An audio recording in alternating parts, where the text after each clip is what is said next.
tweeter and all that, but one thing that Coach Stabrow keeps telling us about you is that when you hear a play, it's not necessarily a pass play where you can set a block for somebody or set it up for somebody else.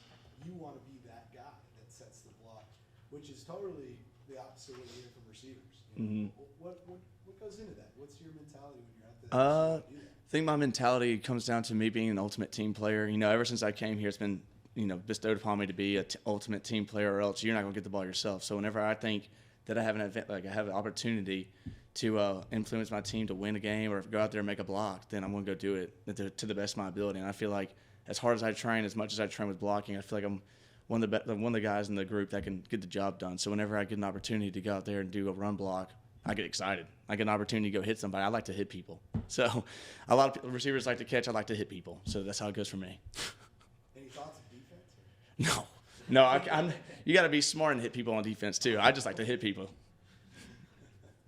right, well, Jim, tell us a little bit about spring camp so far and how it's been going for the receiver room. I think that, you know, we as a receiver core, we have gotten very competitive, and I think that's what you need in a group in order to get each other better. So every time we come out there, we're trying to figure out who's going to take whose job. So I'm going to go out there and try to take this person's job. I'm going to go take this person's job. Everybody's going to try to compete because we don't know where we stand right now. There's no depth chart. There's nothing going on right now. So every single time we come out there, it's I want to be the starting guy. I want to be this guy. So you don't never know.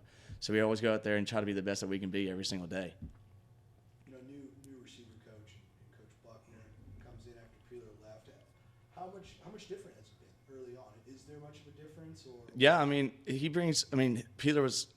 I love Coach Peeler. I hope he's doing great. And there's just two different types of coaching styles. And I think that Coach Peeler was very, very, very, very intelligent, and so is Coach Buck. But Coach Buck brings a different energy to it. So Coach Peeler is definitely a screamer too, but Coach Buck makes it to where you can relate to him. Kind of like JB was talking about in his interviews. Kind of like he's on our level a little bit at the same time, so we can relate to him in the same way. He can come to and talk to us like we're more of, you know, someone that on the team that he can come talk to compared to Peeler. Whenever we come to Peeler, you know, he was more of a coaching kind of person. And then some people take coaching different ways. So, you know, me, I like being talked to like I'm a man. He's a man, so talk to me like a man. Don't talk to me like I'm a kid, you know.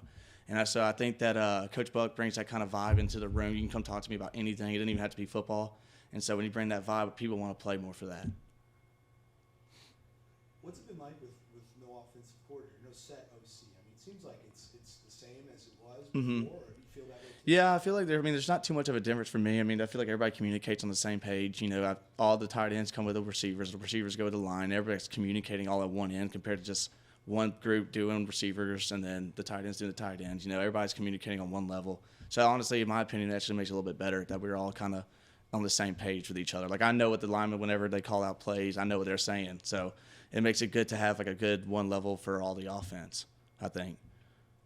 What are some of the ways you feel like the receivers need to improve in the offseason? If I had to pick way, I mean, I think we're doing like a great job taking steps forward, but I know there's definitely things that we need to work on. I think, you know, we're coming up with different schemes and stuff. So I think with new receivers coming in, they need, because we have a lot of the same stuff, but also at the same time different things too.